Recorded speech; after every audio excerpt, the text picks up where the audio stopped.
ازيكم؟ انا محمد وده فيلم هوليك، والمسلسل اللي هنتكلم عليه النهارده هو مسلسل الكتالوج.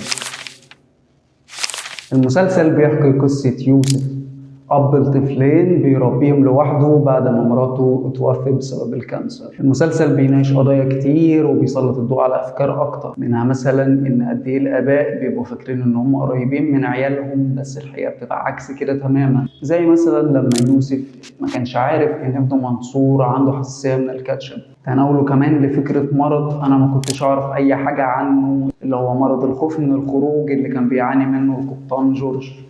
المسلسل كمان صور لنا كم الألم النفسي اللي مش بس بيعانيه مريض الكانسر، لا ده بيعانيه هو وأهله. تناوله كمان لفكرة الفقد وإن قد إيه إحنا بنندم بعد ما حد عزيز علينا بيروح مننا، وبنتمنى لو بس يرجع دقيقة واحدة علشان نقوله إحنا قد إيه بنحبه، مع إننا كلنا دلوقتي معانا كل الوقت عشان نعمل كده بس مش بنعمل كده. المسلسل كمان بيتناول الصراع الأبدي اللي بيعيشه السنجل بيرنت أو الآباء بعد ما بيبقوا لوحدهم، وهو هل يبدوا راحتهم على راحة ولادهم ويحبوا يتجوزوا، ولا يبدوا راحة أولادهم على راحتهم ويكملوا زي ما هم. من أكتر الحاجات اللي عجبتني نقطة لما أثبت لك إن مش دايما التربية الحديثة بتكون هي الصح، زي لما يوسف حرم منصور من تمرين الكورة لحد ما يذاكر ويحسن من درجاته. مش عارف ليه المسلسل اداني إيحاء في الأول كده إن هو شبه البحث عن علا، أو مديني نفس الفايبس بتاعته. ممكن علشان نفس الكالر ثيم أو أسلوب التلوين بتاعه، أو يمكن علشان بيخاطب نفس الشريحة أو الطبقة الاجتماعية. هنبدأ بقى نفصص كل حاجة ونتكلم عن كل شخصية لوحدها. فراج طبعا أداء أسطوري كالعادة، والأداء الأسطوري ده بيبتدي معانا من بدري أوي، زي مشهده لما كان بيحاول يصور الفيديو بتاع القناة علشان يقول للناس إن مراته ماتت خلاص. مشهده كمان لما كان عند قبرها في آخر الحلقة الأولى. وكمان أداء فراج هنا مش بس دراما، لأ ده كمان كوميدي. نيجي بقى لحنفي أو خالد كمال، واللي عامل دور حلو أوي فعلا، عامل دور الأخ المسؤول اللي واخد كل حاجة على صدره واللي لسه شايل هم أخوه حتى بعد ما اتجوز وخلف. عارفين حنفي ده بيفكرني بمين؟ فاكرين دوره في وش في وش؟ كان اسمه خالد باين. بالنسبة لي حنفي ده هو خالد، بس بعد ما كبر شوية وشعره ابيض واكتسب شوية حكمة. الحقيقة إن خالد كمال من الممثلين اللي بيمثلوا وهم سايبين إيديهم، واللي أنا بروح معاه جدا وببقى إن جدا في أي شخصية أو كاركتر بياخده وبيأديه. سماح أنور عاملة دور مختلف ولذيذ جدا. حبيت أم هاشم بعفويتها وصراحتها اللي ممكن توصل في بعض الأحيان للوقاحة. وطبعا مش هنسى المشهد الأيقوني بتاعها بتاع مكالمة أول يوم رمضان الصبح. أكيد كل واحد فينا عنده حد شبه أم هاشم.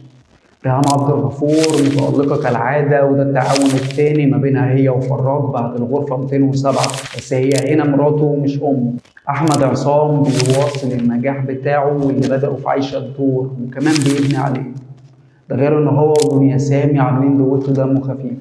بيومي فؤاد مع إنه ما ظهرش كتير بس لما كان بيظهر أنا كنت ببقى مبسوط. ريتال عبد العزيز ممثلة شاطرة قوي وعندها إحساس وبوتنشال عالي. وعلي البيلي طبعا مش هنقول عليه ولا كلمة، غير ان الدور ده ممكن يكون لايت او اخف او ألذ بالنسبة له على عكس النكد اللي كان عامله في لام شمسية. صدقي صخر انا ما حسيتش خالص بوجوده، او علشان اكون ادق ما اتبسطتش او ما حسيتش ان هو موجود. يعني كان ممكن نجيب اي حد عادي يمثل شخصية الشريك البكس او الشرير، مش شايف اي تفصيلة او اضافة معينة هو اداها للشخصية.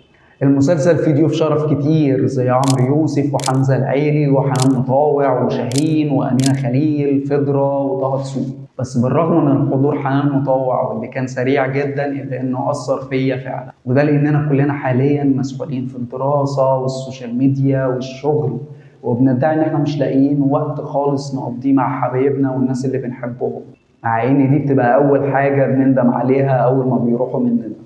الحلقة المفضلة بالنسبة لي هي الحلقة الثالثة اللي هي بتاعت رمضان، وده لأن أنا بحب جدا أشوف أجواء رمضان والعيد في فيلم أو مسلسل مصري. وعلشان كده مسلسل زي رمضان كريم وأفلام زي تيمور وشفيقة وبوحة وعسل أسود من الأعمال المفضلة بالنسبة لي، واللي لازم أتفرج عليها كل فترة، واللي لو كانت بتتعرض في أي وقت من الأوقات بقعد وأتفرج عليها. وده لأني دايما بشوف أجواء الكريسماس ونيو يير في الكرتونز زمان وفي المسلسلات وفي الأفلام، وكنت ببقى متضايق جدا لانه كان بيبقى مصور لك اجواء الاحتفال والفرحه، وانا مش قادر ابقى جزء منها لان هي بكل بساطه مش بتاعتنا. فلما نشوف حاجه تخصنا في المسلسل بتاعنا ومن انتاج منصه عالميه بيشوفها ملايين، فاكيد دي حاجه تتحسب للمسلسل. نيجي بقى للمؤلف. ايمن وطار من الكتاب المفضلين بالنسبه لي، واللي انا كنت متابعهم من ايام ما كان بيكتب في البرنامج مع باسم يوسف زمان، ومتعود منه في اعماله على لذاذه وخفه دم مش طبيعيه، زي نادي الرجال والبعض لا يذهب للمأذون. متعودتش عليه ان هو كاتب عمل على مستوى كبير من العمق، على مستوى كبير من الألفة والدفى. يعني ما اتفقناش على كده يا معلم. تقييمي للمسلسل هو ان هديله 9/10 او هديله 8 ميدل، وده لان كتالوج هو كتالوج فعلا لاي مسلسل عايز يكون قريب من الناس ويوصل لهم مشاعر حقيقيه. بس كده، دي كانت حلقتنا النهارده. لو عجبتك ما تنساش اللايك والشير والسبسكرايب، ولو انت على انستجرام وتيك توك وفيسبوك اعمل لنا فولو.